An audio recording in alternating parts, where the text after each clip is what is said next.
A ver, se cayó la reunión. Vamos a conectar.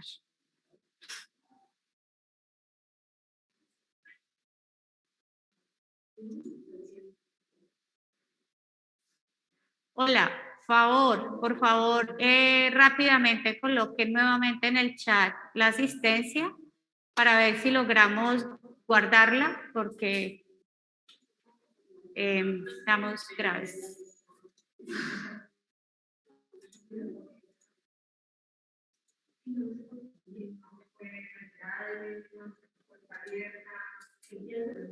Las puertas sí deben estar abiertas.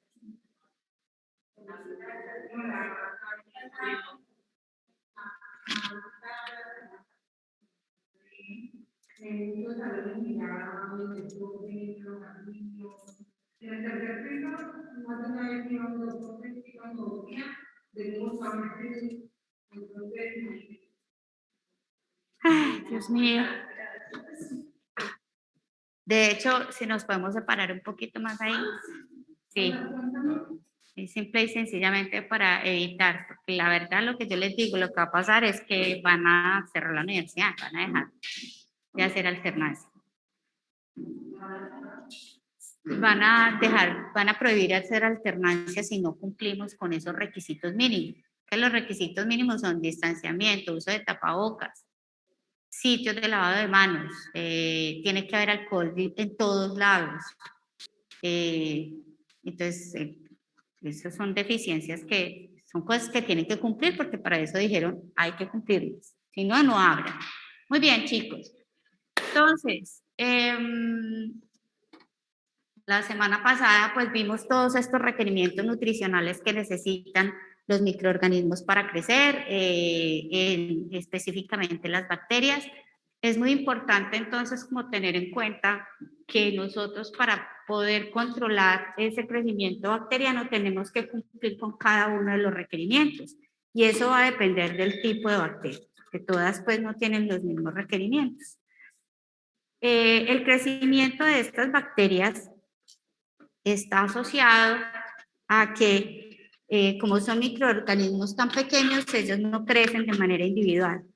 Cuando vimos crecimiento de los virus, identificamos que ellos crecen de manera desordenada, ¿sí? No hay una forma estándar de crecimiento. Ellos simplemente producen ácidos nucleicos por un lado, producen proteínas por el otro, se ensamblan y listo. Las bacterias son pequeñitas y cuando nosotros las vamos a visualizar, las podemos ver, ya lo habíamos visto antes por coloraciones, o las podemos ver en los cultivos. Cada una de esas cositas que ustedes están viendo ahí que yo les tengo señalado como colonia, es una sola bacteria que se ha multiplicado millones y millones y millones de veces. Entonces, una colonia es una bacteria multiplicada, o es un solo clon de la bacteria multiplicada muchas veces, pero ahí no hay una sola bacteria, sino millones de bacterias. ¿Listo? Aquí al lado izquierdo les muestro distintos medios de cultivo, diferenciales y no diferenciales, que lo que me permite es seleccionar de acuerdo a esos requerimientos metabólicos, qué bacterias voy a aislar y por eso lo podemos identificar en el laboratorio. Cuando hablamos de los medios de cultivo, pues ya los mencionamos cuando vimos los postulados de Koch. Los medios de cultivo son medios preparados en el laboratorio o sustancias preparadas en el laboratorio en el cual yo puedo poner los requerimientos nutricionales que necesito para el crecimiento de esas bacterias. Nosotros tenemos dos tipos de medios generales, unos y que se dividen en cuanto a consistencia, como sólidos o líquidos. Los líquidos les decimos caldos y literales como si ustedes estuvieran viendo agüitas de colores, porque dependiendo del tipo de caldo y de los nutrientes que tengan, encontramos como distintas características ópticas. Pero lo importante de los medios líquidos es que siempre son medios enriquecidos, medios ricos de nutrientes. Las bacterias cuando crecen en esos medios líquidos sí crecen de manera individual, entonces ahí no vemos colonias, sino que vemos turbidez. Y los medios sólidos, que ya es como si usted estuviera preparando una gelatina y esa gelatina tiene distintos nutrientes dependiendo de lo que se necesite aislar. Si vamos a hablar entonces de los nutrientes, tenemos que pensar en que tenemos medios básicos que tienen fuentes normales de carbono, azúcar, básicamente. Medios enriquecidos, y es aquellos que tienen estos requerimientos nutricionales básicos más adición de otras sustancias, porque hay microorganismos que los requieren para su desarrollo, y esas otras sustancias pueden ser sangre, huevo, las yemas de los huevos que se utilizan para las micobacterias, o un proceso que se llama calentamiento de la sangre para generar un medio que se llama chocolate. Y hay medios que son considerados selectivos porque me permiten seleccionar lo que yo quiera crecer. Es decir, si yo tengo quiero seleccionar solamente los bacilos gram negativos, entonces puedo utilizar medios que tienen bilis, y ese medio que tiene bilis inhibe el crecimiento de los gram positivos. O si necesito que solamente me crezcan gram positivos y no gram negativos, entonces puedo adicionarle antibióticos para que me seleccionen solamente los gram positivos y me inhiban el crecimiento de los gram negativos. Entonces así jugamos con estos medios, agregando sustancias que me inhiban el crecimiento de uno y me favorezcan el crecimiento de otros. Una pregunta, cuando decías medios de cultivo diferenciales y no diferenciales, ¿a qué se refiere? Pues, ¿cuál es la diferencia entre esos? Diferencial, bueno, los medios de cultivo selectivos pueden no solo seleccionar, sino además diferenciar. ¿Listo? Yo tengo un medio de cultivo al que le echo una sustancia para inhibir el crecimiento de los gram positivos y dejar el crecimiento de los gram negativos. Pero además le puedo echar otra sustancia que me diferencie esos bacilos gram negativos. Por ejemplo, hay unos microorganismos que fermentan lactosa. Hay unos microorganismos gracias. Hay unos microorganismos que fermentan lactosa y hay otros que no la fermentan, ¿cierto? Yo utilizo un medio que se llama el agar-McConkey, que es un medio selectivo porque me selecciona solamente los gram negativos, pero es un medio diferencial a la vez porque además de dejarme crecer los gram negativos, me deja crecer los que fermentan lactosa y me les da color. Ahorita vamos a ver un poquito más de eso. O sea que un ejemplo de los no diferenciales pueden ser los básicos, que sirven para muchas bacterias. No, los medios diferenciales, los medios básicos me dejan crecer todo. Entonces serían no diferenciales. Los básicos no son no diferenciales. Listo, perfecto, gracias. Vale. ¿Cómo clasificamos las bacterias? Pues morfológicamente, ya lo habíamos mencionado también, las bacterias normalmente las que encontramos en clínica, podemos encontrar unas que son esféricas, que se llaman cocos, y estos cocos se agrupan, tienen distintos agrupamientos, entonces pueden encontrarse en parejas se llaman diplococos, pueden encontrarse en cadenas se llaman estreptococos y pueden encontrarse en racimos, y en racimos se llaman estafilococos. Otra forma que utilizamos o que vemos mucho son las cilíndricas, son bacilos, unos como bacilos pero curvos, que los llamamos espirales o espirilos, y unas que se comportan como si fuera un sacacorcho y las llamamos espiroquetas. Estas formas son las más comunes, aunque hay algunas otras formas como las filamentosas, que es donde están las nocardias, que son como bacilos muy delgados pero que se entrecruzan. Y en el grupo de arqueas hay una gran cantidad de formas irregulares adicionales, pero estas son, digamos, que las de mayor importancia para nosotros. Además de esta clasificación en cuanto a estructura, tenemos que ver en cuanto a tamaño, son muy variables, vienen desde 0.2 micras, como los microplasmas, hasta más de 700 micras, como los bacilos. Otra forma de clasificar las bacterias es de acuerdo a la coloración de Gram, que ya lo vimos, las Gram positivas y las Gram negativas, y que vimos que esa coloración de Gram está muy asociada a la estructura de esa pared de la bacteria, ¿cierto? Esas coloraciones de Gram, pues normalmente son engorrosas cuando no hay automatización, pero afortunadamente ahora ya tenemos sistemas automatizados donde metemos gran cantidad de láminas y ellos nos hacen ese proceso de manera automática. También las podemos clasificar macroscópicamente de acuerdo a las características en el medio de cultivo, ¿sí? Entonces esa clasificación morfológica en el medio de cultivo va a depender si estoy utilizando un medio que sea selectivo o un medio que no sea selectivo.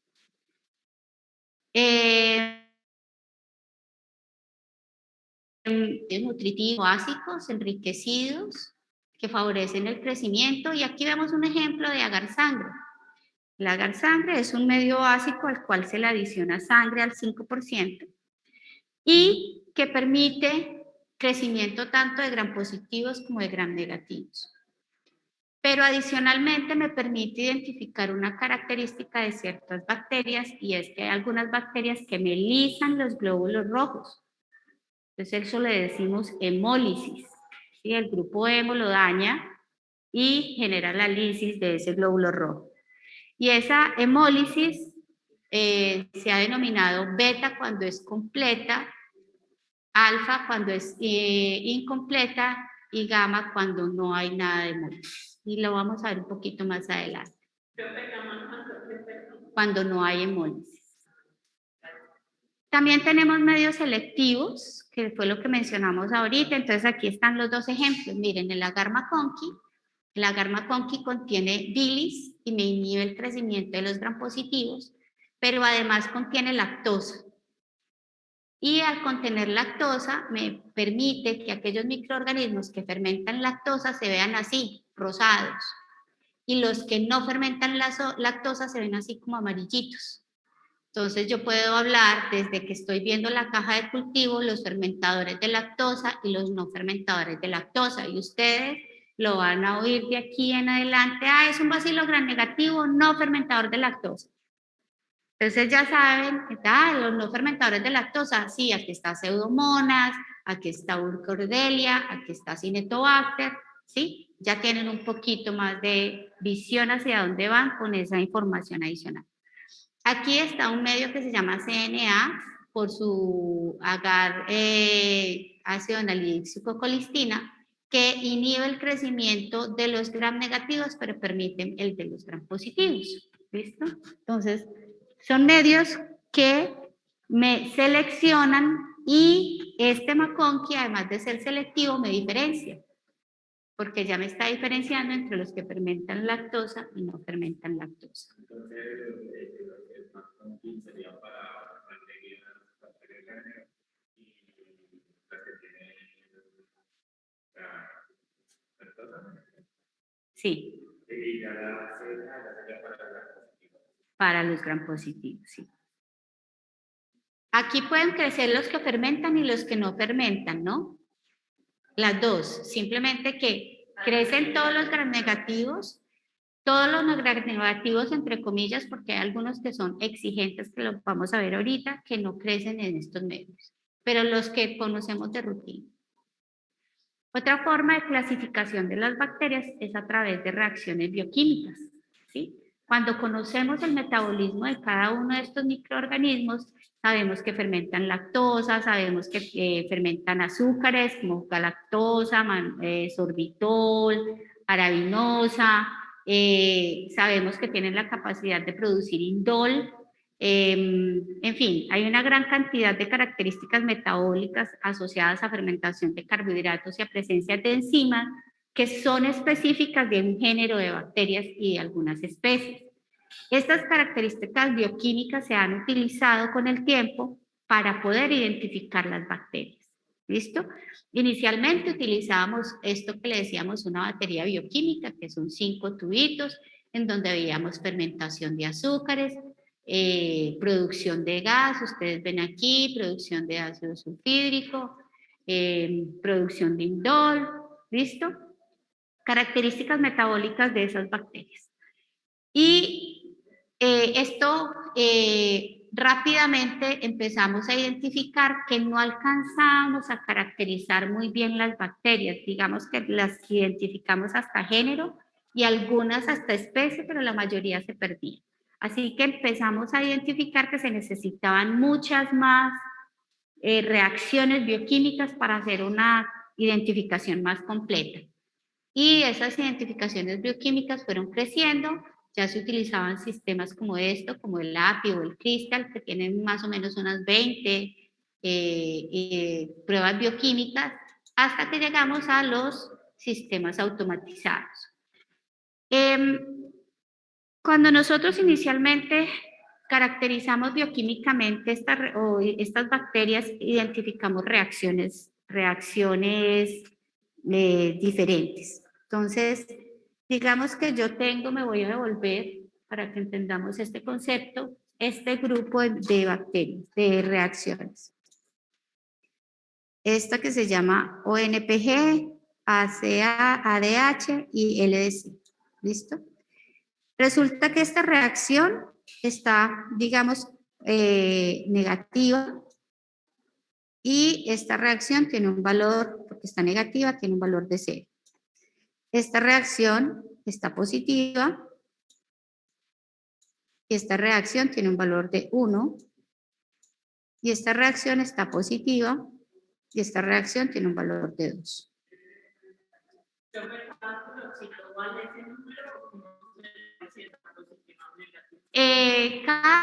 Cada reacción bioquímica genera un cambio de color. Entonces, cuando uno, antes de iniciar la prueba bioquímica, uno identifica qué color tiene y dependiendo de lo que se vaya a identificar es ese cambio de color.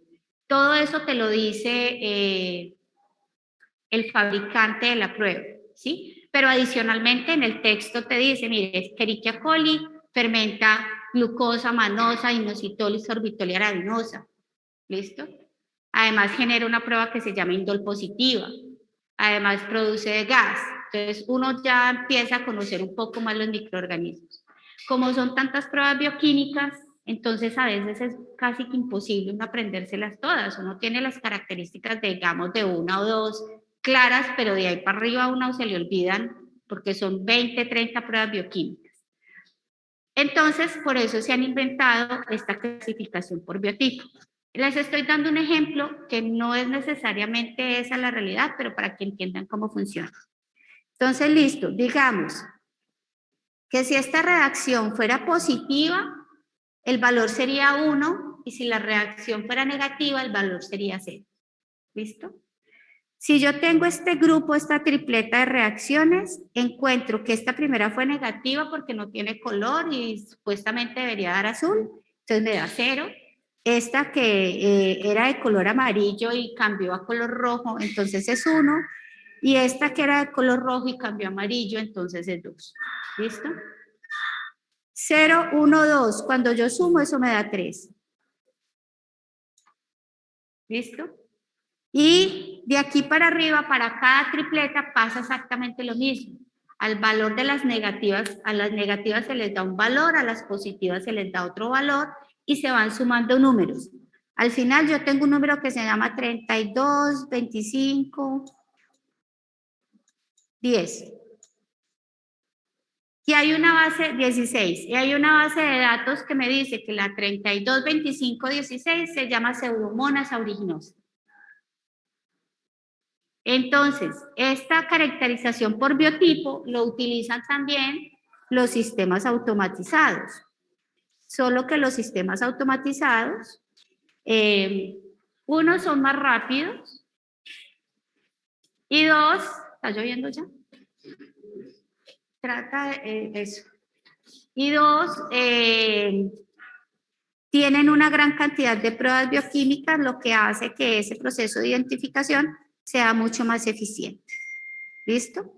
Entonces, Normalmente las pruebas bioquímicas convencionales se demoran entre 24 y 48 horas para dar un resultado, lo cual al clínico le afecta mucho su quehacer diario, porque lo más importante es saber qué microorganismo está teniendo para poderlo tratar adecuadamente. Así que los sistemas automatizados pasan esas 24-48 horas, entre 4 y 10 horas para dar una identificación. ¿Listo? Estos sistemas son muy utilizados ahora en todas las clínicas, precisamente para favorecer ese proceso. Sin embargo, aún siendo 4 o 10 horas un resultado rápido, pues se ha buscado en el tiempo tener resultados mucho más eficientes. La biología molecular pues ha contribuido mucho en este proceso. Digamos que ahora tenemos un sistema que es la espectrometría de masas. La espectrometría de masas se ha utilizado por muchos años a nivel de química para identificar compuestos y se extrapoló ese proceso a la caracterización de bacterias. Entonces ahora con espectrometría de masas, lo que antes se demoraba entre 4 o 10 horas, ahora se demora 1 minuto. Así que rápidamente se le está dando al clínico información de esa identificación. Estos sistemas de espectrometría de masas pues no están disponibles en todos los hospitales, pero pues los que los tienen tienen una gran ventaja. La otra es la clasificación por serotipo. Lo hablamos cuando mencionamos en inmunología sobre las sustancias antigénicas o los antígenos, ¿cierto? Y cuando hablamos de los PAMs.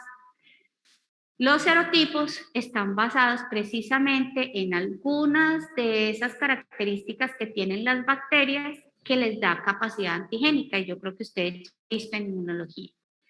Y al identificar esas características o esas sustancias antigénicas de la bacteria, se les ha denominado, a esa caracterización se le ha denominado serotipo.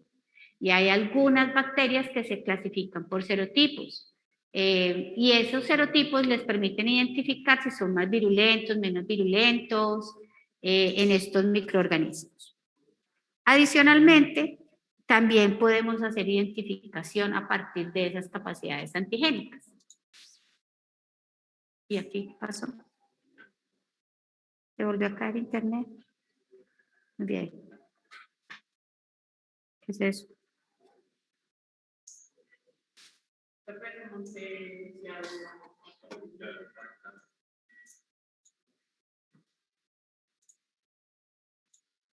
¿Esto qué es? Ah, le dice el hipervínculo. Ya. Sí, ya lo voy a pasar para acá. Estaba buscando primero la diapositiva.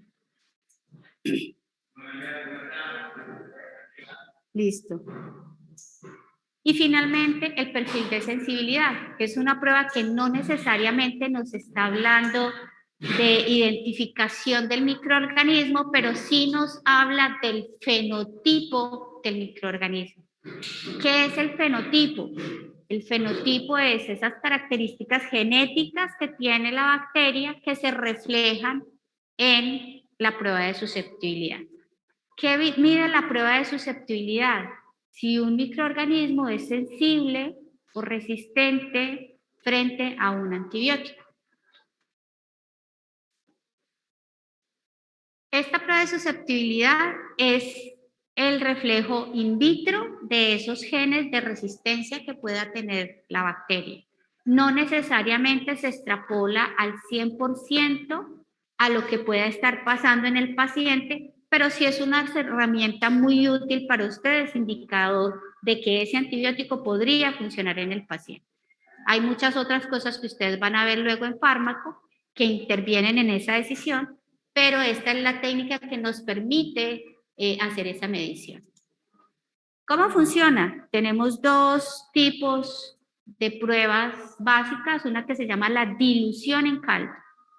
Y como su nombre lo dice, utilizamos un caldo, de los que hablamos ahora, y en ese caldo colocamos un antibiótico, y ese antibiótico lo colocamos a distintas concentraciones.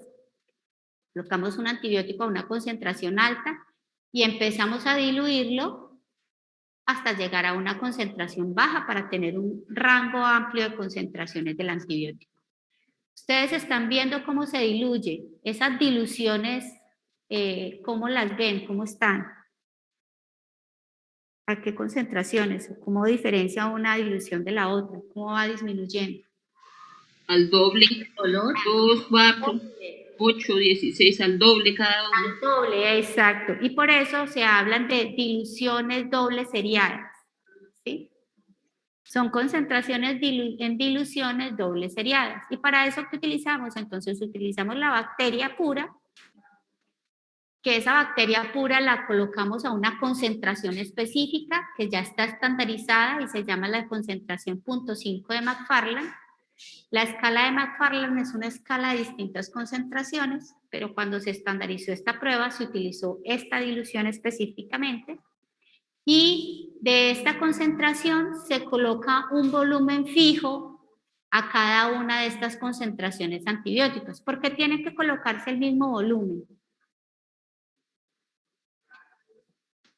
Porque si no cambia la concentración en que está el Claro. microorganismo, ¿no? Los nutrientes y todo. Exacto, porque si yo no pongo el mismo volumen de la misma concentración en cada uno de los antibióticos, de las concentraciones del antibiótico, entonces voy a estar generando un sesgo. Si pongo más bacteria o menos bacteria, ese efecto se va a cambiar. ¿Qué? Es solución salina. Todo es estéril porque recuerden que estamos trabajando con microorganismos, entonces tienen que ser estériles. Aquí vemos el ejemplo, entonces, nosotros colocamos un control positivo, un control de crecimiento y colocamos el antibiótico a distintas concentraciones a diluciones dobles seriadas. ¿Hasta dónde ven ustedes crecimiento de la bacteria?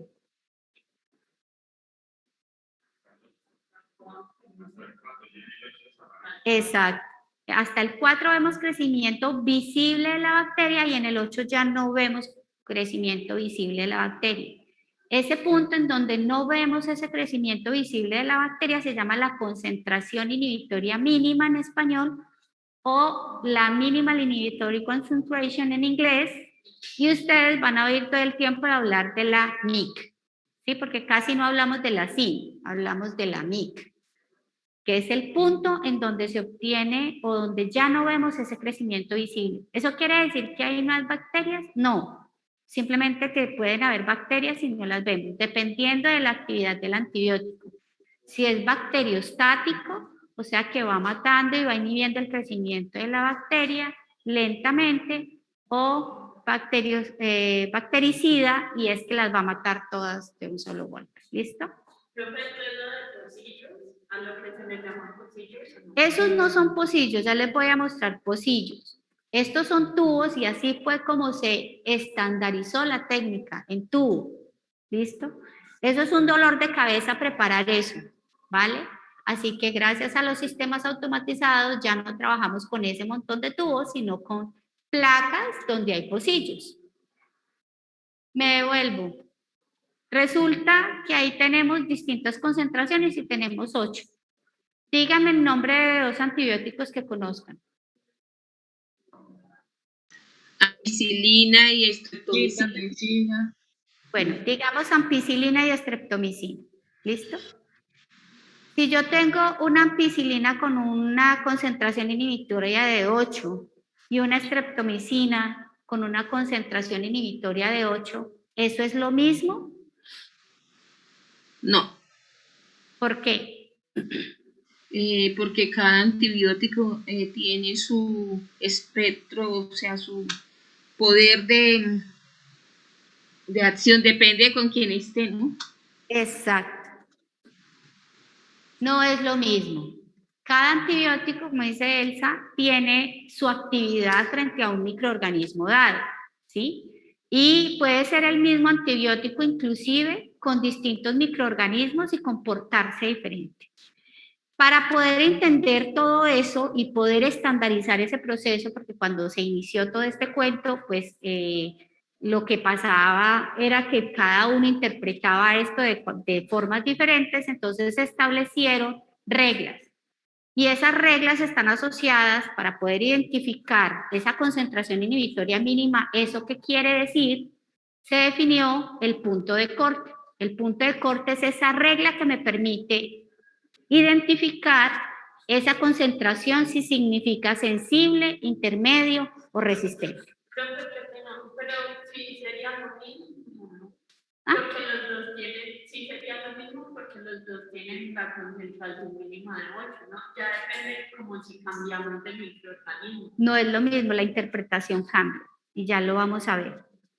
Entonces, inicialmente este punto de corte estaba basado solamente en términos de la actividad del antimicrobiano. O sea, si el antimicrobiano le funcionaba o no le funcionaba a la bacteria, ¿sí?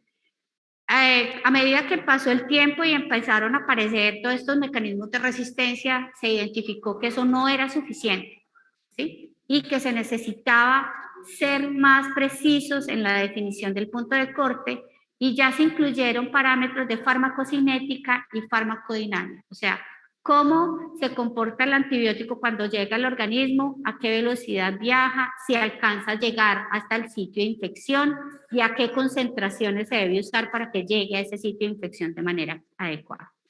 Entonces eso cambió completamente la interpretación de lo que es sensible en este momento. Entonces ya la interpretación de sensible incluye concentración del antibiótico, si alcanza esa concentración a niveles óptimos en el sitio de infección y a qué dosis se le debe dar, ¿vale? ¿Quién define los puntos de corte? Pues hay distintas entidades a nivel mundial, pero digamos que las dos más importantes y con las que nosotros trabajamos se llaman la CLSI o Clinical Laboratory Standard Institute y el Comité Europeo de Antimicrobianos. Esas son como las dos entidades que rigen esos puntos de corte. Digamos que en Colombia, no sé, porque siempre vamos hacia ese lado, utilizamos las guías del CLSI, que son las americanas, aunque en antibióticos que de pronto no están avalados en Estados Unidos, pero sí en Europa, utilizamos entonces los puntos de corte de EUCAS. Ahí trabajamos con los dos. Entonces, evidentemente uno no siempre se aprende esta información, digamos que en los sistemas de automatizados de pruebas de susceptibilidad ya salen los resultados con la interpretación, pero quiero que sepan cómo funciona la interpretación. Estas son unas guías de la CLSI. Aquí vemos, ¿se acuerdan que habíamos hablado de una concentración inhibitoria mínima de 8, ¿cierto? Vamos a hablar de esa concentración mínima de 8 en este antibiótico que se llama ceftazidime. Ceftazidime es un antibiótico que puede ser utilizado, por ejemplo, con Pseudomonas aeruginosa. Si nosotros buscamos esa MIC de 8, la encontramos aquí y si miramos en la parte de arriba la interpretación, ¿qué nos dice? Que es sensible. Pero voy a buscar otro antibiótico que utilizamos mucho, el meropenem en clínica. Si yo voy a buscar esa MIC de 8, ¿qué me dice? ¿Qué interpretación? Es resistente. ¿Sí? Entonces, esa misma concentración inhibitoria mínima no significa lo mismo. Va a depender del antibiótico e inclusive va a depender del microorganismo. Puede ser que ese mismo 8 con enterobacteriales sea distinto. ¿Va? ¿Claro para todos? Miren este ejemplo aquí. Tengo una Pseudomonas aeruginosa, tengo meropenem y tengo ceftazidime, que fue lo que acabamos de ver. Digamos que el punto de corte que yo encontré fue de 4. Meropenem tiene como sensible menor de 2, 4 intermedio y mayor o igual a 8 como resistente. Y ceftazidime tiene menor o igual a 8 como sensible, intermedio como 16 y resistente como 32. Miren ese mismo 4, ¿qué significa? El meropenem está intermedio y en ceftazidima está sensible.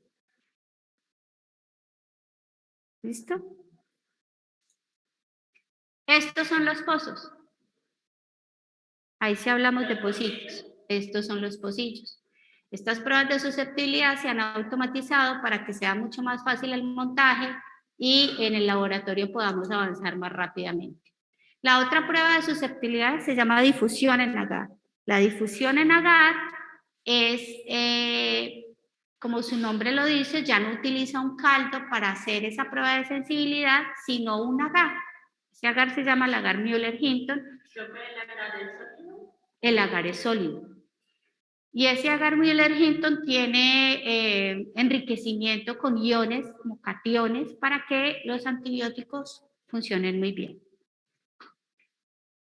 Diferencias. Este medio en agar utiliza estos discos que les estoy señalando acá, que se llaman sensidiscos.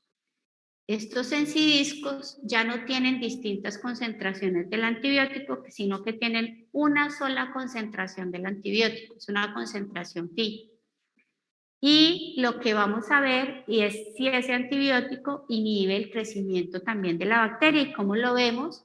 Miren, aquí está la bacteria crecida por todos lados, pero alrededor del sensidisco ya no hay crecimiento. Eso quiere decir que ese antibiótico tiene actividad.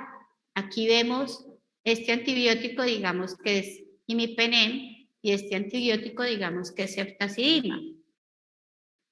Si nosotros vemos, este antibiótico tiene un halo más grande y este antibiótico tiene un halo más pequeño. ¿Qué quiere decir? ¿Que uno es más sensible que el otro? Pues no sabemos, es igual. Hay que mirar el punto de corte para tratar de identificar si ese antibiótico es sensible, intermedio o resistente. ¿Listo? Yo me quedé pensando en sensidiscos que eran una concentración específica. Dependiendo del antibiótico. Miramos aquí otra vez en la CLSI. Entonces, mira, por ejemplo, ceftazidima. Ceftazidima dice que viene por 30 microgramos y meropenem viene por 10 microgramos. Entonces, cada uno tiene una concentración específica. O sea, que digamos un sensidisco sería por 30 y el otro por 10. Ajá. Y lo otro es que lo que vamos a medir en ellos entonces son el diámetro de esa inhibición que se genera. Si por ejemplo es 22, digamos, entonces tengo meropenem con 22, miro en mi tabla esos 22 milímetros, ¿en dónde me quedan? Con meropenem. En sensible y en ceftazidime. A 22 también. A 22. Insensible. También. ¿Listo? Entonces, la interpretación es básicamente la misma. La diferencia es cómo se mide. Sin embargo, lo que se ha identificado es que dar el dato de sensible, intermedio, resistente no es suficiente y la MIC es muy importante porque en algunos casos cuando necesitan dar terapias con microorganismos resistentes, hay cierto grado de resistencia que le permite dar algo que se llama antibiótico por infusión continua, ¿sí? Entonces, ahí en ese punto importa mucho la MIC, así que tendríamos que tener también ese resultado.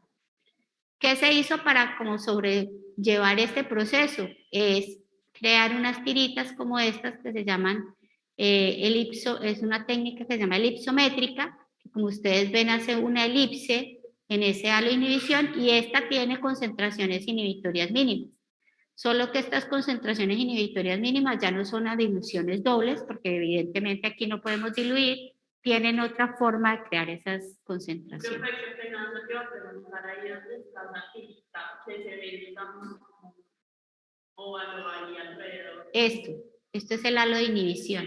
Ah, ¿Sí? Entonces, si yo voy a mirar, por ejemplo, aquí, para decir cuál es la concentración a la que está inhibiendo el antibiótico, entonces tengo que buscar este punto, en donde inicia ese halo de inhibición. Entonces, aquí dice 2, esa sería mi concentración inhibitoria mínima. Pero esa ya es concentración de la bacteria, digamos. del antibiótico. Esto es una tirita con antibiótico. Tiene esta tirita, tiene antibiótico, así como estos inciscos tienen el antibiótico, esta tirita tiene un antibiótico, solamente que la tienen concentraciones distintas, ¿sí? Entonces eso me permite identificar una concentración inhibitoria mínima, a pesar de que lo estoy haciendo en agar y no en cal. Esa es la diferencia. Creo que cómo se llamaba, La técnica se llama elipsométrica. La técnica, y eso es una tirilla con antibiótico. Hay distintas marcas, a veces la conocemos como e-test, porque fue la primera marca que salió, pero la técnica se llama elipsométrica.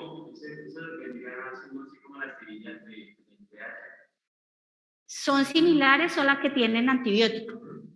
Y tienen antibiótico con un gradiente de concentración diferencial, entonces cuando lo coloco en el agar, ahí sí puedo mirar concentración. Entonces recuerden, con los sensidiscos yo no puedo ver concentración, yo simplemente veo si es sensible, intermedio y resistente. Con la tirita sí puedo ver concentración inhibitoriamente. ¿Listo? Entonces ya hablamos de las categorizaciones de sensible, que ya hablamos de términos de concentración de antibiótico que alcance el sitio de infección de manera correcta en las dosis recomendadas. Intermedio, ¿qué quiere decir? Ya el intermedio es que a pesar de que tiene cierto grado de actividad frente al microorganismo, no es una actividad completa. Y resistente es cuando definitivamente no hay ninguna inhibición. ¿Listo? Normalmente un antibiótico que esté en estos rangos no debería ser usado para tratamiento de un paciente. Así vemos entonces el resultado de una prueba de susceptibilidad. Vemos la lista de antibióticos frente a los que hacemos el testeo, las concentraciones inhibitorias mínimas o los valores de concentración inhibitoria mínima y la interpretación. Recuerden, esto es el fenotipo de esa bacteria. ¿Cómo es el fenotipo de la bacteria? Está sensible, no está multidrogoresistente. ¿Listo? ¿Por qué? Porque es la expresión de esos genes que tiene esa bacteria asociado a la resistencia antibiótica. Perdón, no me quedó muy claro, fue lo del corte, lo de los numeritos esos, que a un lado, al otro, arriba, no me quedó claro. ¿Qué? Los puntos de corte. Sí, eso ahí. Esta partecita. Sí, señora, esa parte donde está luego lo de los cortes. Listo. Entonces, recuerda que el punto de corte es digamos, la regla que me permite identificar si un antibiótico es sensible, intermedio o resistente. Una bacteria, perdón, es sensible, intermedio o resistente frente a un antibiótico. ¿Listo? Eso está claro. ¿Cómo funciona? Sí, ya está establecido por quiénes, por la CLSI, por el EUCAS, cuáles son los puntos de corte. Ellos tuvieron en consideración la actividad del antimicrobiano frente a la bacteria, el desenlace clínico, el desenlace microbiológico, varios criterios para definir esos puntos de corte. No fue que aleatoriamente dijeron esto es entre esto y esto. No, tuvieron en cuenta todas esas características para poder decir, mire, este antibiótico funciona mejor en este rango y en este rango. ¿Listo? Una vez ellos ya han definido a qué concentración inhibitoria mínima le decimos sensible, a qué intermedia y a qué resistente, generan estas tablas o estas que son las guías. ¿Listo? Si a mí una bacteria me da una concentración inhibitoria mínima de 8, que fue el ejemplo que vimos ahorita con los tubitos, y yo tengo un antibiótico como ceftazidime, y yo quiero saber ese 8 qué significa, tengo que venir a buscarlo en las tablas. ¿Listo? Vuelvo y lo identifico aquí. Sí, ceftazidime, y a mí me dio 8. Yo busco ese 8, ¿en dónde? En esta tablita, y aquí veo el 8, y me busco la interpretación. Y aquí están las interpretaciones. Ese 8 de septacidime quiere decir sensible. Les puse en el ejemplo siguiente, les dije 4. Igual, ese 4 sigue estando en los menores de 8, menores iguales a 8, entonces sigue siendo sensible. Pero si yo busco otro antibiótico como meropenem, ese 8 lo busco acá, lo identifico acá y me voy a la interpretación y miro que es resistente. Entonces, las guías lo que me dicen es ese valor de concentración inhibitoria mínima que yo encuentro, ¿qué significa? ¿Sí, Elcita? Sí, señora, ya le entendí. Ok. Gracias.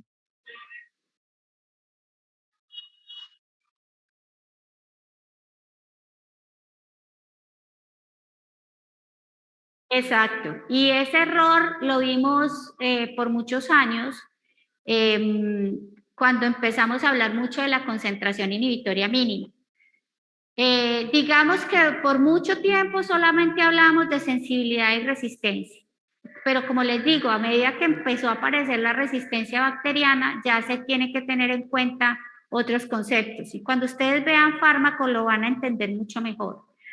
Pero nosotros veíamos algunas veces a médicos que buscaban ese número de concentración inhibitoria mínima como si fuera solo, no solamente la interpretación de la S o de la R, sino de la concentración inhibitoria mínima. Y lo que veían con menor número, ese era el antibiótico que le daban, erróneamente, ¿sí? Porque es el no entender este concepto básico.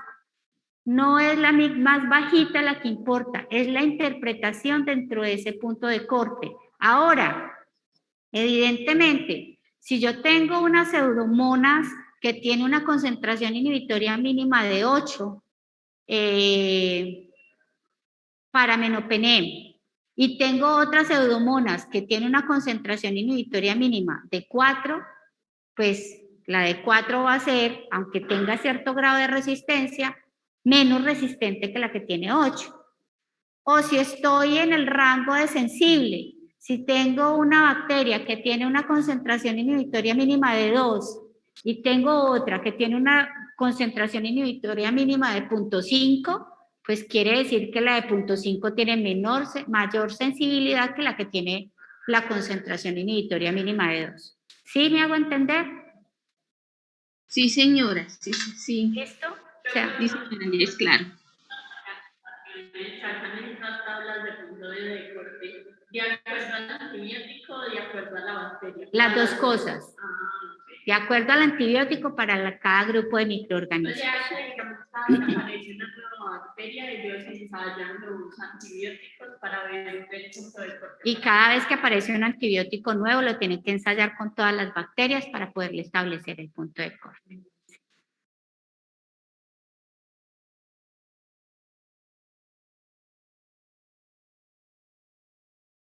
Si ese antibiótico es eficiente frente a esa bacteria, porque ese es el otro punto.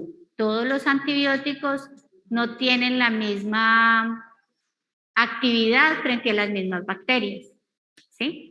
Entonces aquí hablamos de espectros de antibióticos. Hay algunos antibióticos que tienen un bajo espectro, o sea, que solo pueden o solo son activos frente a un grupo pequeño de microorganismos, y hay antibióticos que tienen un mayor espectro, y eso quiere decir que cogen un grupo de microorganismos mucho más grandes, ¿sí?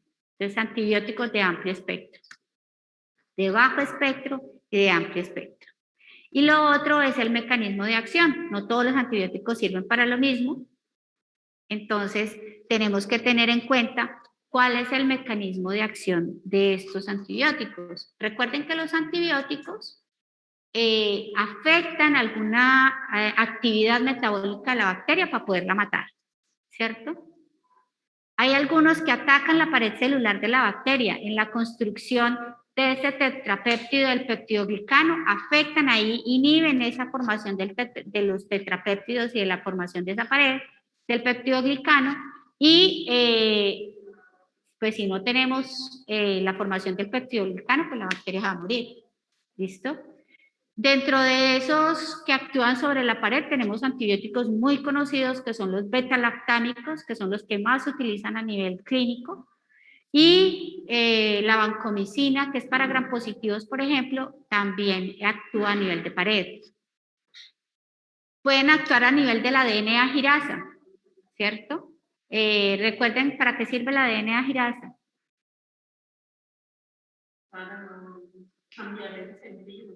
El superenrollamiento de ese DNA, mantenerlo superenrollado.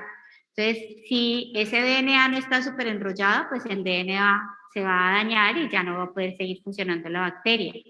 Actúan sobre el RNA, o sea, sobre la síntesis de proteínas, ya sea a nivel del RNA mensajero o ya sea a nivel de los ribosomas. ¿Listo? Y actúan a nivel de la membrana citoplasmática también. Hay algunos que afectan esa permeabilidad de la membrana, cambian esa permeabilidad de la membrana y dañan la bacteria. Entonces, los antibióticos, de acuerdo a su mecanismo de acción, están distribuidos por grupos. Y eso pues lo van a ver después en fármaco. Así que cada antibiótico es eficaz frente a determinadas bacterias, dependiendo de su sitio de acción. Y cada antibiótico va a llegar a ciertos sitios de infección. Hay antibióticos que llegan a barrera hematoencefálica, hay otros que no. Hay antibióticos que pueden llegar al tracto respiratorio, hay otros que no. Entonces, todo eso se tiene que tener en cuenta a la hora de tomar la decisión del antibiótico. Entonces, miren que son muchos factores. Evidentemente, la interpretación, la concentración del inhibitoria mínima, pero también volvemos a hablar de la farmacocinética y la farmacodinámica del antibiótico. Ustedes lo verán más adelante en fármaco y entenderán un poquito más esto. Pero de los antibióticos que más usamos, otra vez están los antibióticos betalactámicos. Ahí están las penicilinas, están las cefalosporinas, que hay de primera, segunda, tercera y cuarta. Están las cefamicinas, los carbapenémicos, los monobactam y un grupo de antibióticos que se llaman los inhibidores de beta-lactamasas, que son unas enzimas que dañan los antibióticos. Recuerden, el fenotipo es la expresión del genotipo. Entonces, lo que tengamos en genes de resistencia es lo que vamos a ver en la prueba de susceptibilidad. Tenemos que hablar entonces, vamos a dejar esta aquí, voy a empezar con la otra y esto lo hablamos después.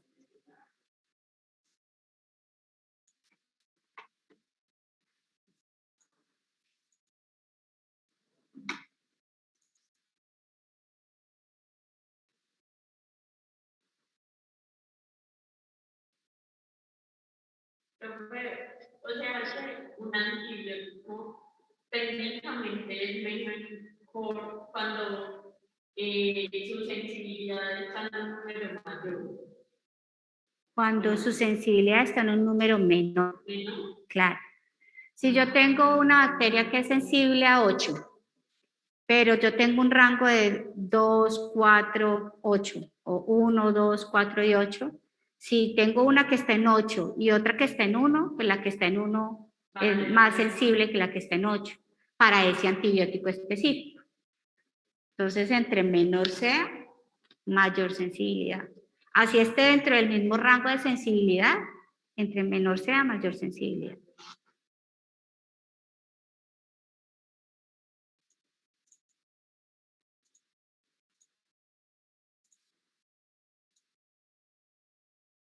Ok.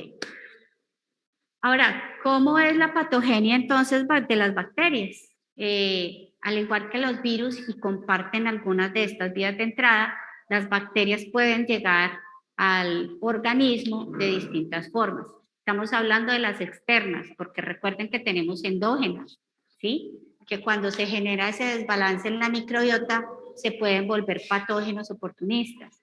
Pero las que están afuera, digamos que pueden entrar por distintas vías al organismo y esas son el tracto respiratorio, ya sabemos que por vías respiratorias superiores e inferiores, el tubo digestivo, o sea, fecal oral, normalmente, cuando hay daño de la principal barrera de protección que tenemos en la piel, entonces a través de la piel o de las mucosas también, y a través del aparato genital y urinario, ¿cierto? Esas son como las vías principales de entrada de las bacterias y si ustedes miran, muchas de esas son compartidas con los virus. Tenemos que hablar de patogenicidad, que estos son conceptos transversales, ya lo hemos mencionado, la patogenicidad es la capacidad de un microorganismo de generar la enfermedad. Y cuando un microorganismo genera enfermedad se denomina un patógeno. Ya vimos que los virus son patógenos, las bacterias también encajan de esto, hongos y parásitos. Entonces la patogenicidad es la capacidad del microorganismo de generar ese daño. Y ese microorganismo que genera daño se llama patógeno. Hablamos de virulencia, es el grado, o sea, la cuantificación de ese daño, la cuantificación de cómo ese microorganismo puede producir daño. ¿Listo? Y ese daño puede ser grande, entonces hablamos de severidad, que es lo que nos permite medir ese grado de daño. Puede ser muy grande o muy pequeño. Es menos severo o es más severo. Y hablamos de infectividad, de la capacidad de generar ese proceso infeccioso. Creo que para entender la virulencia hay un término que se aplica a todo, digamos, virus, bacterias. La virulencia es un término que es transversal. Para que se genere entonces este ciclo infeccioso con las bacterias, sí.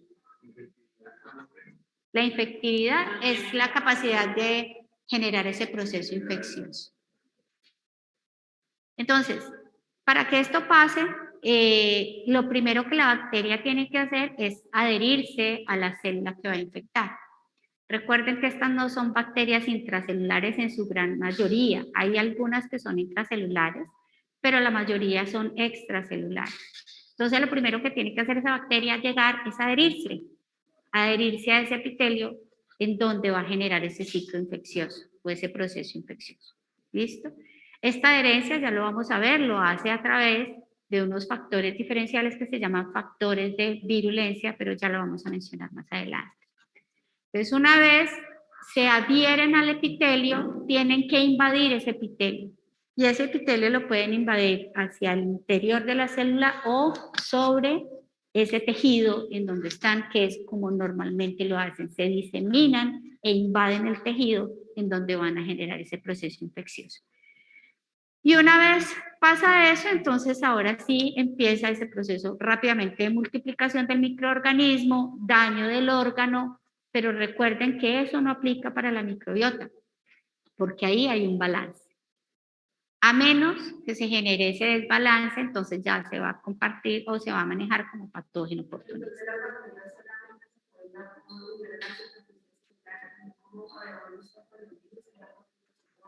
Sí, aquí no.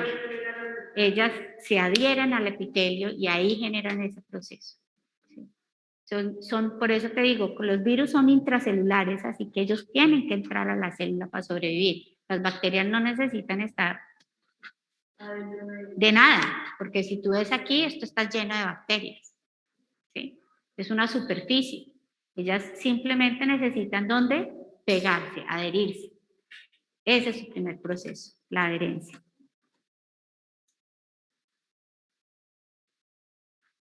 Tenemos dos términos que también se utilizan mucho con bacterias y es el patógeno oportunista. Y lo vimos cuando vimos microbiota. ¿Sí? Siempre que la microbiota está en balance, ahí no pasa nada, pero cuando se genera un desbalance en esa microbiota, por alguno de esos microorganismos, ese se vuelve patógeno. Pero es un patógeno oportunista porque aprovecha la oportunidad para generar ese proceso infeccioso. O cuando vimos que, por ejemplo, se salen del sitio en donde está la microbiota y se van para otro sitio, se comporta como patógeno oportunista. que son microorganismos que no necesariamente son patógenos, pero que si le dan la oportunidad, se convierten en patógenos. Y el otro es el portador, que también lo vimos cuando vimos microbiota, que hablamos de Staphylococcus aureus, que es un patógeno que podemos tener algunas personas, tenemos Staphylococcus aureus en nariz, y ese Staphylococcus aureus puede en algún momento generar un proceso de infección, o como somos portadores, podemos llevarlo a otros sitios. Les hablo del Staphylococcus aureus porque es el caso como más claro, en donde si yo estornudo, lo hablábamos en microbiota, estornudo y soy portador de Staphylococcus aureus, lo que estoy haciendo es diseminando ese Staphylococcus aureus. Eso quiere decir que cuando la persona está, por ejemplo, tiene una diagnostica, la sede, Ay, no escuchamos. sí, como tiene ese patrón como portador. No, pues, digamos que sí, pero no sé. Sí, digamos que con tuberculosis no se habla tanto de portador, sino de latencia. ¿Sí? Así como se hablaba de latencia en los virus, con tuberculosis se habla de latencia, no de estado de portador. Porque son como dos estados diferentes. El estado de portador es como un paciente sano o una persona sana que tiene un microorganismo que puede ser un patógeno en alguna circunstancia, pero el estado de latencia es un estado en que se sabe que el microorganismo está ahí y va a generar infección en cualquier momento. ¿Sí? Si el paciente se inmunosuprime, ahí queda. Aureus. El Staphylococcus aureus es un patógeno que es considerado patógeno primario, de hecho, pero que en circunstancias puede ser también oportunista. Puede ser tan portador como oportunista, pero es considerado patógeno primario. ¿Qué es un patógeno primario? Son aquellos microorganismos que se considera que cuando llegan a un sitio van a generar el proceso infeccioso. Creo que una pregunta. Nosotros tenemos una microbiota, ¿no? Que es bacteria. Pero digamos, ¿hay algún virus que sea normal? Sí, hay bacterias, virus, hongos y parásitos conformando esa microbiota. No es solamente bacterias, por eso se llama microbiota, porque no es un solo microorganismo, sino un grupo de microorganismos que están habitando un sitio. Hay de todo. Para que estas bacterias entonces sean exitosas, ellas cuentan con diferentes estructuras que les sirven para generar ese proceso de virulencia, ¿cierto? Y evidentemente, entre más estructuras que ayuden a ese proceso infeccioso, más virulentas van a ser. ¿Listo? Esas estructuras hacen parte de su característica propia y son estructuras que van a ayudar en la adherencia, en la invasión, ayudan a producir sustancias que ayudan a ese proceso como toxinas, producción de gas, enzimas, en fin, una gran cantidad de sustancias que puede tener la bacteria que van a ayudar a ese proceso de virulencia. Dentro de estos factores de virulencia más importantes tenemos las adhesinas, porque recuerden que las bacterias tienen que adherirse al epitelio para poder generar o iniciar ese proceso infeccioso. O sea que ellas no. No. Se adhieren así como... Se adhieren al epitelio, sí, exacto. Y digamos, se adhieren a ese epitelio y al adherirse al epitelio le van a dañar el epitelio porque tienen muchas sustancias, y ya lo vamos a ver, que generan ese daño. Entonces las adhesinas son las primeras, son las que ayudan a ese proceso de adherencia. Aquí les coloco algunos algunos ejemplos clásicos de las adhesinas más conocidas. En Streptococcus pyogenes, por ejemplo, está la proteína F. Esos Streptococcus pyogenes es el que causa faringitis estreptocóxica y se adhieren a las células respiratorias. Los Streptococcus mutans, que hacen parte de la microbiota en la cavidad oral, también pueden generar caries dentales cuando se acumulan. ¿Se acuerdan que cuando vimos microbiota les dije, ellas tienen unas adhesinas muy importantes que les permiten aferrarse fuertemente en la boca para que no sean eliminadas fácilmente. Neisseria gonorrea tiene unos pilis, el pilis tipo 4, que es el más característico en ella, que le permite esa adherencia al epitelio uretral. E. coli, hay distintas E. colis que ahora las vamos a ver, pero esas E. colis tienen distintos tipos de fimbria que les permiten esa adherencia a ese epitelio. Y Vibrio cólera también tiene un pili que le permite esa adherencia a ese epitelio intestinal. Entonces miren que cada una de estas bacterias tienen una adhesina diferente que les ayuda a hacer ese proceso de adherencia a su epitelio blanco. Hay otras sustancias que se denominan agresinas. Estas sustancias también ayudan a sobrevivir la bacteria dentro y a multiplicarse en el huésped. Una de las más importantes, digamos, es la cápsula. Les hablaba en varios puntos de lo que hemos visto durante el semestre, que la cápsula es una estructura que adquieren algunas bacterias para protegerse y le ayudan a sobrevivir, le dan ventajas adaptativas, le ayudan a evitar la fagocitosis porque las cápsulas por lo general están compuestas de sustancias muy similares a las características de las células del huésped y entonces ayuda a que el sistema inmune no las reconozcan fácilmente. Además las protegen, por ejemplo, de ambientes cuando hay cambios en el medio ambiente que los dejan sin agua, entonces evitan que se desequen, ¿listo? Evitan algunas sustancias que pueden ser cambios de pH que las alteren. Entonces, aquellas bacterias que tienen cápsula son bacterias que se consideran que son mucho más fuertes que las que no la tienen. Hay algunos grupos, algunos microorganismos de estos que tienen cápsula que conocemos. Una preguntita, ¿las esporas pueden ser un...? Ya las vamos a ver, sí. Ok, Factores gracias. de virulencia. Las bacterias, como les digo, pueden producir toxinas, algunas son exotoxinas, algunas son endotoxinas. Las exotoxinas, aunque se dice que son predominantemente gram positivos, y aquí tenemos las toxinas botulínicas, las toxinas tetánicas, las toxinas del vibrio cólera, por ejemplo, de la shigella que genera toxinas para producir diarreas. También las encontramos no solo en gram positivos, sino también en gram negativos. Hablamos de dos tipos de toxinas, las citolíticas, que son producidas o que actúan a nivel de la membrana celular generando poros y eso va a generar finalmente la lisis de la bacteria. Y las tóxicas, que son, como les digo, algunas toxinas como las de vibrio o las de shigella, que son denominadas toxinas de dos componentes porque igual que los sistemas transportadores de los que hablamos en transporte de sustancias, estas toxinas tienen dos componentes, unos que se adhieren unas que permanecen en la bacteria y otras que se adhieren a la membrana de la bacteria para generar este proceso. Pero esas cosas van a dañar en la célula del cuerpo, ¿no? No la bacteria. Dañan a la célula del cuerpo, sí. Recuerden que todo esto que estamos viendo son factores que afectan a las células y es como la bacteria hace el daño a la célula. En los virus veíamos que era que se reproducían y al salir dañaban la célula aquí, ¿sí? Y modificaban las células aquí, ellas dañan esos epitelios y por eso generan esos procesos de infecciones.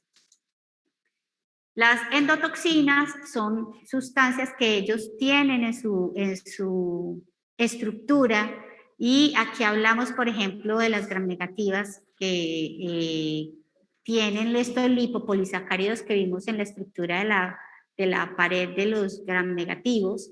Estos lipopolisacáridos son unas sustancias que son, además de ser muy antigénicas, producen cierta toxicidad. Entonces, a bajas concentraciones pueden ser pirógenos, o sea, generar fiebres, y a altas concentraciones ya generan procesos como hipotensión e inclusive coagulación intravascular diseminada. ¿Listo? Y hay otras sustancias que se llaman los superantígenos, que son proteínas exógenas que tienen la capacidad de ellas, estas proteínas por sí solas, proliferar linfocitos T. Recuerden que las bacterias, como son extracelulares, ¿qué células del sistema inmune son las que principalmente activan?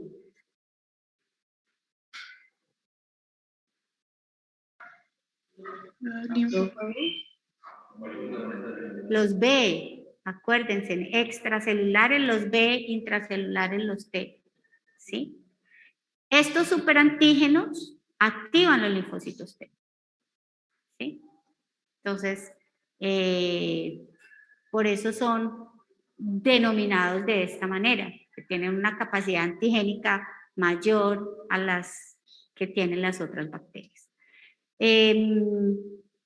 Staphylococcus aureus, por ejemplo, produce una toxina que se llama la SST, que es una toxina que produce un síndrome de shock tóxico. Eso es por usar tampones.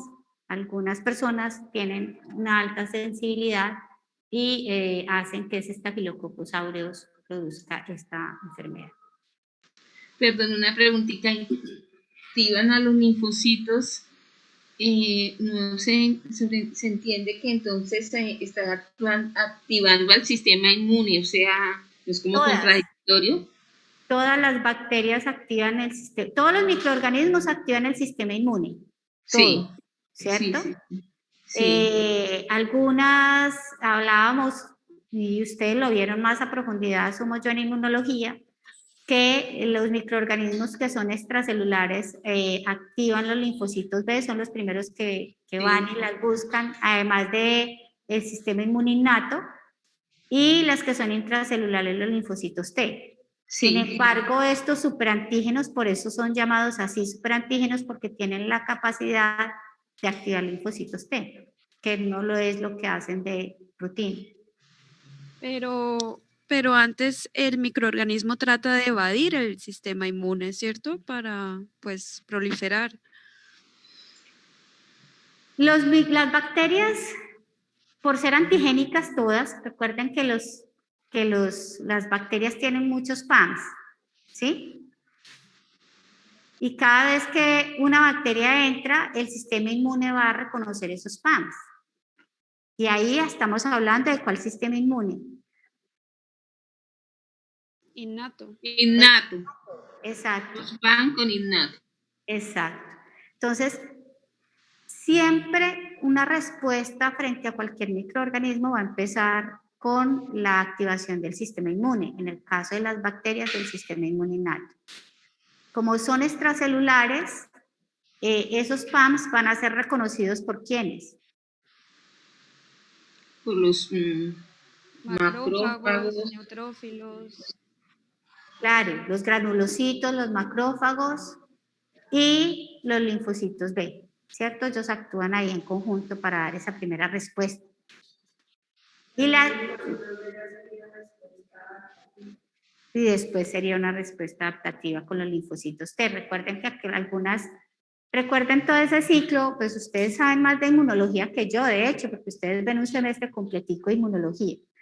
Entonces, recuerden que después de que se da esa respuesta inmune innata, lo que se busca es la destrucción de esos microorganismos.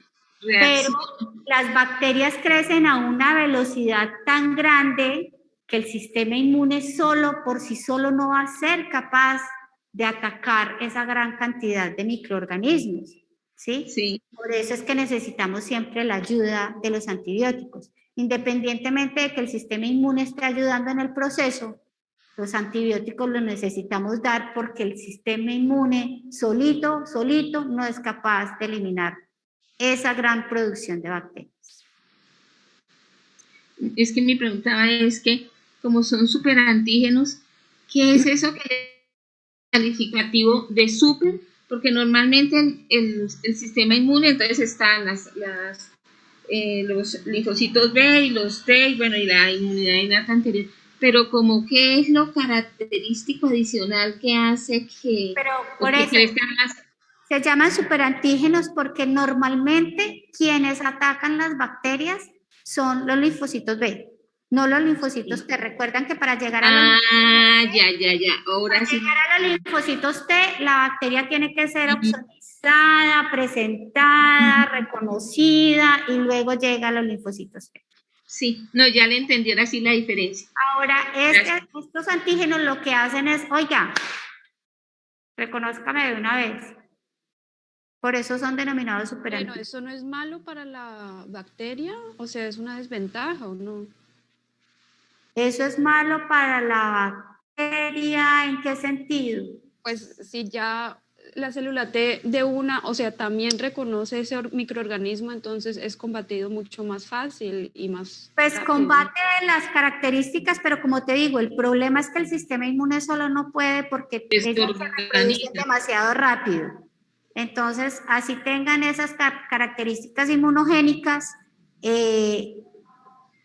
el sistema inmune no va a ser capaz de eliminarlo completamente. Okay. Claro Pero que eso, también Es que eso como va a que depender, desorganizan lo que... eso también va a depender de la cantidad de bacteria que entre, el inóculo, igual que los virus, ¿sí? Cuando entran virus en baja cantidad, pues pueden entrar, ingresar, de pronto ser reconocidos, pero no generar una respuesta completa, porque la cantidad, o puede que el sistema inmune lo ataque y lo mantenga y pase, y no pase nada, ¿sí? Pero si entra en mucha cantidad, entonces así el sistema inmune llegue a funcionar, a atacarlo y a tratar de contenerlo, no va a ser suficiente. El sistema inmune es una herramienta de protección, pero no solo no es capaz de eliminar siempre a los microorganismos. Y Pero va a depender de muchas cosas, ¿no? esos superantígenos también son como súper tóxicos, ¿cierto? O sea, tienen una alta toxicidad, tengo entendido. Hay algunos que sí generan toxicidad, pero están muy asociados a toxinas. Entonces, sí generan toxicidad.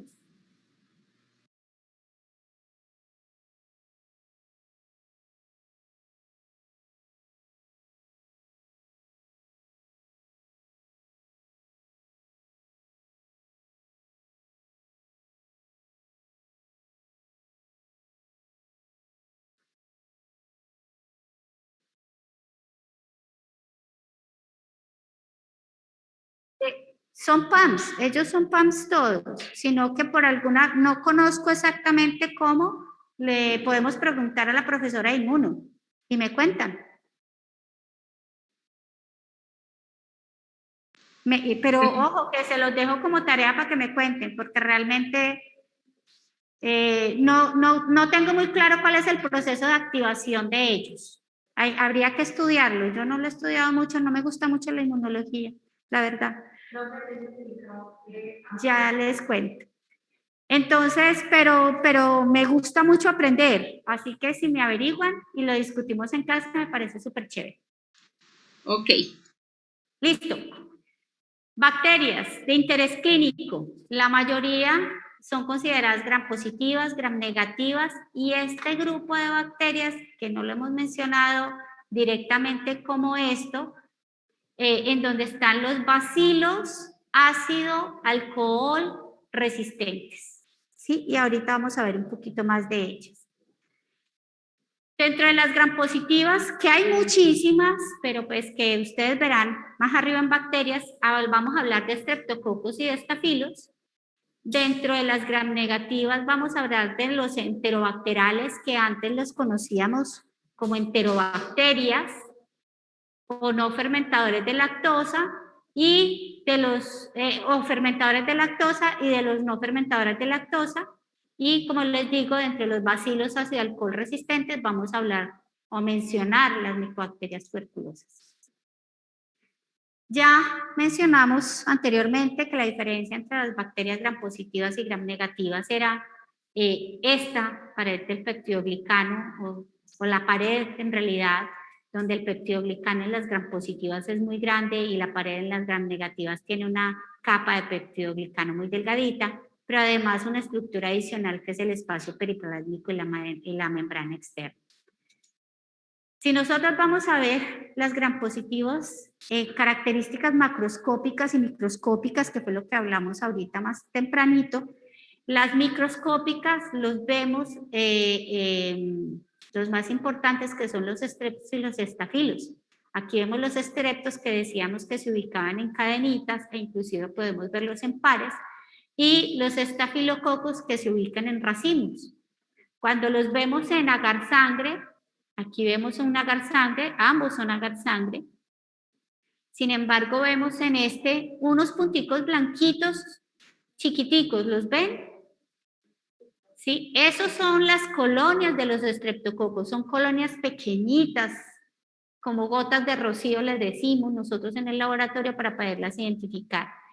Este estreptococo de que está en este agar sangre tiene además la capacidad de hemolizar esta agar sangre, y por eso es que le vemos este halo grande alrededor de la colonia. Y aquí vemos el Staphylococcus aureus, que también lo conocemos como estafilococo dorados. Miren que es un color amarillito. Morfológicamente, los estafilococos macroscópicamente también son diferentes. Entonces, estos son pequeñitos y estas colonias son muy grandes. Yo creo que, por ejemplo, el estreptococo es una bacteria de las que causa mulis. El estreptococo es una de las bacterias que causa mulis. ¿Alfa o...? Ya les muestro. Hay una prueba que también me ayuda a diferenciar estreptococos de estafilococos, y de hecho aerobias y anaerobias, y es la prueba de la catalasa. La catalasa es una enzima que tiene la capacidad de descomponer el peróxido de hidrógeno en agua y oxígeno. Y esa enzima la tienen las bacterias que son aerobias. Los estafilococos son aerobios y así que producen catalasa, y esa producción de catalasa se ha aprovechado en el laboratorio para identificarla. ¿Cómo lo hacemos? Utilizamos ese peróxido de hidrógeno y le agregamos la bacteria, y la enzima, al descomponer el peróxido de hidrógeno, lo que hace es generar oxígeno, que se ve como formación de burbujitas. ¿Listo? Los estreptococos son anaerobios, así que ellos no tienen la enzima catalasa, no generan esa reacción. Entonces, eso es una prueba que nos permite diferenciar estafilococcus de estreptococos. Entonces, ya vemos, macroscópicamente por coloración de Gram, unos crecen en racimos y otros son en cadenitas. Microscópicamente, macroscópicamente el tamaño de las colonias, unas son pequeñas, las otras son muy grandes, y además les podemos hacer pruebas bioquímicas diferenciales, como la de la catalasa. Evidentemente, si nosotros tenemos pruebas de biología molecular, pues vamos a ser mucho más eficientes en la determinación de género y especie, pero digamos que esto no está al alcance de todo el mundo, y aunque deberíamos tener esa posibilidad, pues no es nuestra realidad. Los estreptococos, pues ya sabemos que pueden formar cadenas o parejas, y sabemos ya que son anaerobias facultativas, por lo cual no tienen catalasa, y son nutricionalmente exigentes, requieren nutricionalmente características especiales. Y una de esas características es que ellos no crecen sino en sangre, en agar sangre. ¿Listo? Ese crecimiento en agar sangre nos ha permitido también identificar morfológicamente que pueden crear colonias con diferentes características. Hay algunas que generan hemólisis beta, hay algunas que generan la hemólisis alfa, y hay algunas que generan hemólisis K. ¿Listo? La hemólisis beta, ¿quién la produce? Una enzima que se llama hemolicina, que tiene la capacidad de dañar el grupo M completamente. La hemólisis alfa se genera por oxidación de ese grupo M, y la gamma es cero hemólisis. ¿Listo? Eso es característica especial de los estreptococos.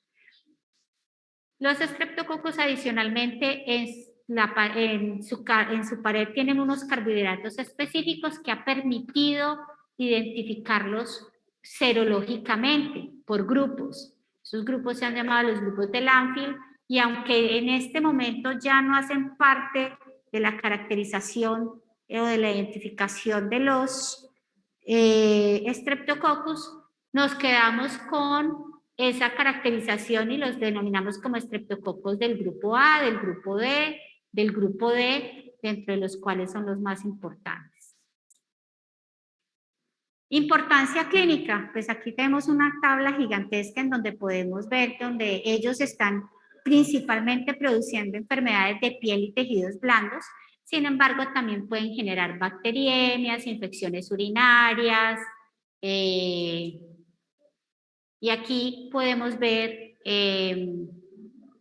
estreptococo piógenos del grupo A, es uno de los más importantes, es beta hemolítico y genera infecciones complejas a nivel de piel y tejidos blandos, pero también a nivel del tracto respiratorio superior, generando faringitis o amigdalitis. ¿Listo? Es muy importante el diagnóstico inicial de estos microorganismos en estas fases porque una no identificación correcta y tratamiento correcta en esta infección primaria puede generar enfermedades más complicadas como la fiebre reumática, ¿sí?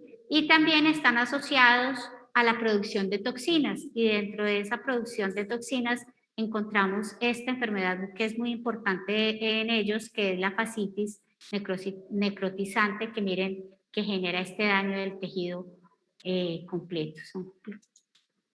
Factores de virulencia, pues tiene una proteína que se llama la proteína M, que además de ser inmunogénica, o sea que nos permite detectarla y ayudar a diferenciar el microorganismo, también está asociada con la adherencia. Tiene una hialuronidasa que lo que hace es eliminar el ácido hialurónico que pega las células epiteliales en el proceso infeccioso, entonces la hace muy eficiente para ese proceso de diseminación y como les decía también tiene hemolicinas y algunas toxinas que ayudan como factores de virulencia. Una de las enfermedades más frecuentes es la faringoamigdalitis, como les decía, que aunque es especialmente viral, también puede ser producida por este Streptococcus del grupo A. Es una infección que se considera leve y autolimitada en la mayoría de los casos, pero que cuando genera complicaciones, pues ya sabemos que puede producir hasta fiebre reumática. Signos y síntomas normalmente son muy inespecíficos. Dolor de garganta, fiebre, inflamación. La única diferencia con la infección viral es que presenta un exudado amigdalar, que es característico de esta enfermedad, y la muestra que se debe tomar es un hisopado faríngeo y el diagnóstico por lo general lo podemos hacer a través de inmunocromatografía, detectando esas proteínas M de la bacteria o por PCR o en cultivo. El otro importante es el Streptococcus galáctea, que es beta-hemolítico en su gran mayoría también, y esos hacen parte de la microbiota vaginal. Y su importancia está dada porque en los bebés en el momento del parto pueden ser infectados con esta bacteria y generar septicemia fulminante, meningitis o síndromes de dificultad respiratoria. ¿Listo?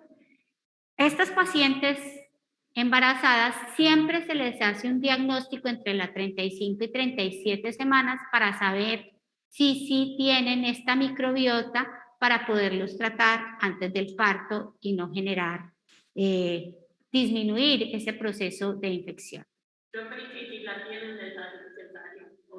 Las tratan, les dan tratamiento profiláctico para evitar que se contaminen los bebés al nacimiento. El Streptococcus pneumoniae, este ya es un diplococo, miren, lo vemos aquí. Miren que no son tan redonditos los cocos, son más bien como alargados y les decimos lanceolados. Esta es una coloración de gran típica del Streptococcus pneumoniae. Estos Streptococcus pneumoniae tienen cápsula. ¿Se acuerdan cuando vimos los experimentos de transferencia de material genético endógeno hacia una bacteria? Estos son estreptococos, ¿sí?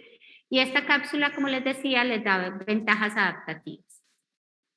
Entre los factores que predisponen pues a la infección por neumococos están las infecciones respiratorias que generan acumulaciones muy altas de moco, y recuerden que este Streptococcus pneumoniae puede estar como parte de la microbiota. Entonces, al producir estas acumulaciones anormales van a permitir la proliferación y descompensación de esa microbiota. Lo otro es procesos de inmunodeficiencia que también van a generar que Streptococcus pneumoniae se pueda proliferar más fácilmente. Normalmente vemos una neumonía normal que da fiebre, escalofríos, dolor pleural intenso, el esputo se presenta como sanguinolento y la complicación que se presenta con esta bacteria es que es entre el 10 y el 20 de los casos generan bacteriemia. El diagnóstico por lo general es por cultivo o por PCR. El otro grupo son los enterococos, que tiene dos especies muy importantes que son la fecalis y la fission. Normalmente son anaerobios facultativos y se encuentran como microbiota del tracto gastrointestinal. Esto lo que hace es que pues, se conviertan en patógenos oportunistas. Los podemos encontrar también en vagina y en uretra. Los que están en el 85 y 90% de las enfermedades producidas por enterococcus son los fecalis, y los fission los encontramos en menor caso. ¿Dónde los podemos? Están muy asociados a infecciones intrahospitalarias, sobre todo en las unidades de cuidados intensivos, y a la transmisión de paciente a paciente por baja control de infecciones.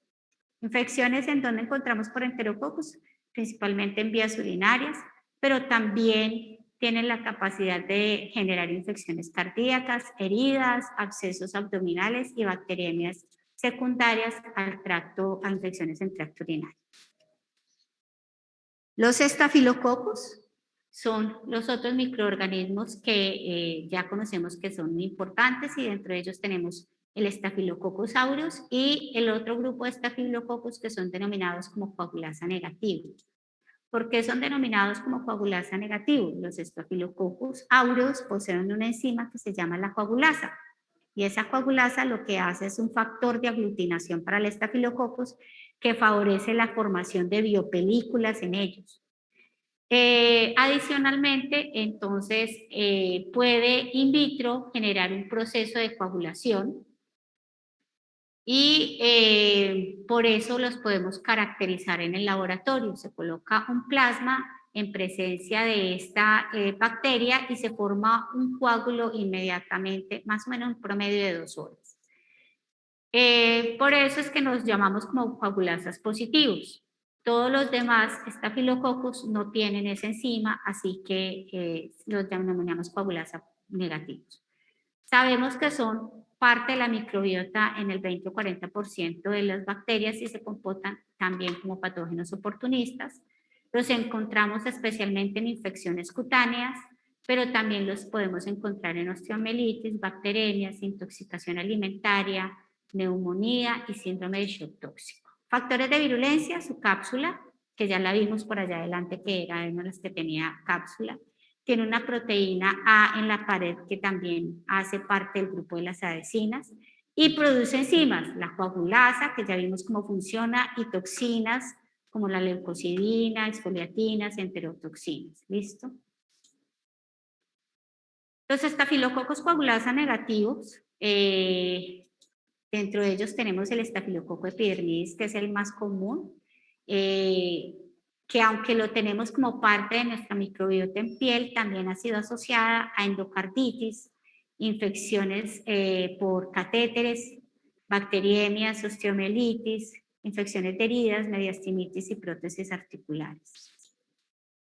Los bacilos gram negativos de importancia clínica, entonces tenemos los enterobacteriales, antes conocidos como enterobacteriáceas, hasta hace más o menos año y medio hablábamos siempre de enterobacteriáceas, ahora tenemos que cambiar ese chip y hablar de los enterobacteriales, que tenemos los fermentadores rápidos de lactosa, en donde está Escherichia coli, Enterobacter, Klebsiella, los fermentadores lentos de lactosa, en donde está Serratia, Citrobacter y Providencia, que son los más conocidos, y los no fermentadores de lactosa, donde tenemos a Shigella y a Salmonella.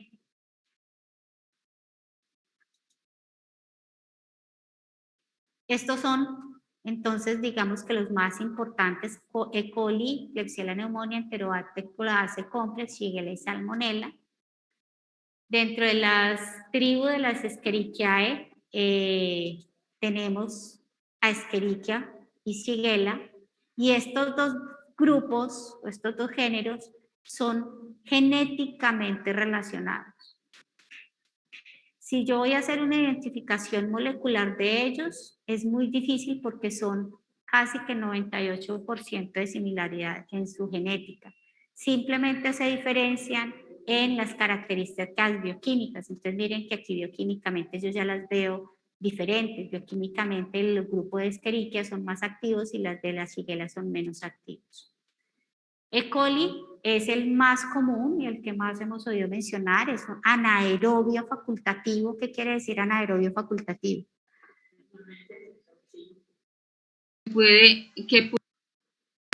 Que puede crecer en condiciones aerobias, pero cuando existe deficiencia en el oxígeno, entonces también puede crecer, o sea, es facultativo, se puede adaptar. Se puede adaptar, es anaerobio, o sea, no requiere oxígeno para su crecimiento, pero si hay oxígeno, él también puede crecer ahí. ¿Listo? Anaerobio facultativo. Pueden ser móviles o no, sí, algunas son móviles, otras que no, pero sí fermentan lactosa. Escherichia coli, pues, es el principal habitante del intestino grueso, sabemos que actúa como oportunista y produce principalmente enfermedades diarreicas, enfermedades del tracto urinario, sepsis y meningitis. Esas son como las 4 enfermedades más importantes de este microorganismo. Dentro de las enfermedades diarreicas encontramos 6 patotipos, y esos patotipos están asociados a factores de virulencia que tienen estas bacterias. Entonces, hay bacterias enteropatógenas, como que tiene enterohemorrágica, enterotoxigénica, enteroagregativa, enteroinvasiva y difusamente adherente. Eso quiere decir que cada una de ellas tiene un factor de virulencia diferente. Las enterotoxigénicas, pues como su nombre lo dice, produce pepsinas, y entonces ahí tenemos la diarrea del viajero, que eso es una de las diarreas más comunes cuando uno está de viaje y vuelve. Se contamina mucho, le da mucho a los extranjeros cuando vienen, por ejemplo, a Colombia. La enteropatógena, y es que tiene factores de adherencia que permiten que dañen ese epitelio en el momento de hacer este proceso infeccioso, y afecta especialmente a lactantes. La enteroinvasiva, que hace un ingreso a la célula, no solamente a la superficie, sino que ingresa a la célula y luego se empieza a transmitir de célula a célula. La enteroagregativa es porque genera agregados y además toxinas. La enterohemorrágica es que produce daño a través de molicinas. Y las de difusión, que es un crecimiento de proyecciones de la célula que permite el ingreso de la bacteria y el daño de esta misma por producción de sustancias toxigénicas. Klebsiella es otro del grupo de las enterobacterales. Las especies más importantes son Klebsiella pneumoniae y Klebsiella oxytoca. Las colonias son bien grandes, mucosas, son fermentadoras de lactosa, son inmóviles y están ampliamente distribuidas en el tracto gastrointestinal de los seres humanos. Está asociada principalmente a neumonía adquirida en la comunidad, pero también la vemos generando infecciones del tracto urinario, en heridas, en bacteriemias y en meningitis. Enterobacter es el otro grupo, donde tenemos Enterobacter cloacae complex, Enterobacter aerogenes complex y Enterobacter sakazaki, que ahora está en el género Cronobacter. Son fermentadoras de lactosa también, presentan colonias bien mucosas también. ampliamente distribuidas en el agua, en la tierra, hacen parte también de la microbiota entérica, es un patógeno principalmente nosocomial, y esta patogenicidad de este enterobacter está asociada más a la producción de endotoxinas y mecanismos de resistencia a antibióticos. ¿Dónde lo encontramos? Bacteriemia, infecciones del tracto respiratorio inferior, piel y tejidos blandos, tracto urinario, endocarditis, infecciones intraabdominales. Shigella, aquí está mal, no fermenta fermenta azúcares como la glucosa, pero no la lactosa, ya lo vimos ahorita. Son anaerobios facultativos también. Está limitada al tracto gastrointestinal, ¿sí? No circula por vía hematógena a otros lados. Y la más importante es la Shigella dysenterie, que produce una exotoxina que es la encargada de generar el daño intestinal. Salmonella es móvil, ¿sí? Esta tampoco fermenta lactosa, y las más importantes son Salmonella typhi y Paratyphi, que están generando infecciones del tracto gastrointestinal, pero Salmonella sí tiene la capacidad de viajar vía hematógena y generar bacteriemias.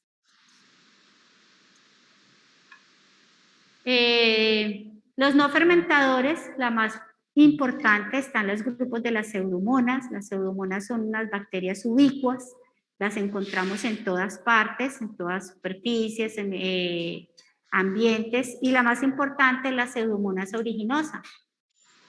Esta bacteria es aerobia estricta y la mayoría de ellas son móviles, no fermentan la lactosa y tienen una característica especial. Yo no sé si ustedes han visto pacientes con heridas de quemaduras alguna vez, que se ven como verdes por encima, o cuando tienen una herida expuesta se ve verdosa. Ese color verdosa es dado por estas enzimas que son la piovertina y la piocianina, que si ustedes también las ven en el medio de cultivo cuando le hacemos la prueba de susceptibilidad también se ven verdes. Pero en la piel de los pacientes también se ve claramente ese color verdoso cuando están infectados por este microorganismo. Pie diabético también se les ve horroroso. Esta bacteria tiene una característica adicional a todas las que hemos visto, y es que es multiresistente de entrada. Su genoma es muy resistente y además tiene gran capacidad de adquirir elementos genéticos que le da resistencias adicionales.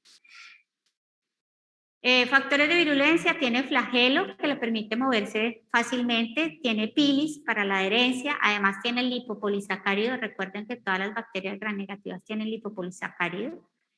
Tiene enzimas como la leucocidina y, como les digo, la piociadina, que ayudan a producir daños oxidativos en los tejidos, y enterotoxinas para generar daño intestinal. Así que la vemos como patógeno oportunista en quemaduras y heridas, en catéteres y tubos endotraqueales se apoderan de ellos porque generan biopelículas. Pacientes con sistema inmune comprometido como fibrosis quística, sida, leucemias, trasplante de órganos generan fácilmente infecciones, y también las podemos encontrar en infecciones urinarias, neumonía, infecciones óticas y oculares. Todos estos microorganismos pueden generar infecciones asociadas a la atención en salud, que es cuando tenemos pacientes en el hospital y empezamos a identificar que se van transmitiendo estas bacterias de un lado al otro. Y eso se da porque esos pacientes tienen factores asociados como hospitalizaciones prolongadas, inmunocompromiso, terapias antimicrobianas muy alargadas, uso prolongado de dispositivos, o simplemente por prácticas inadecuadas de control de infecciones. Y vamos a dejar hasta ahí, no alcanzamos a ver más. Hasta aquí abarca entonces el parcial.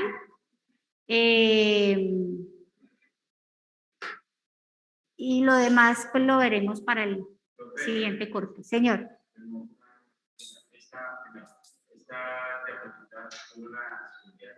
Sí, yo las voy a subir.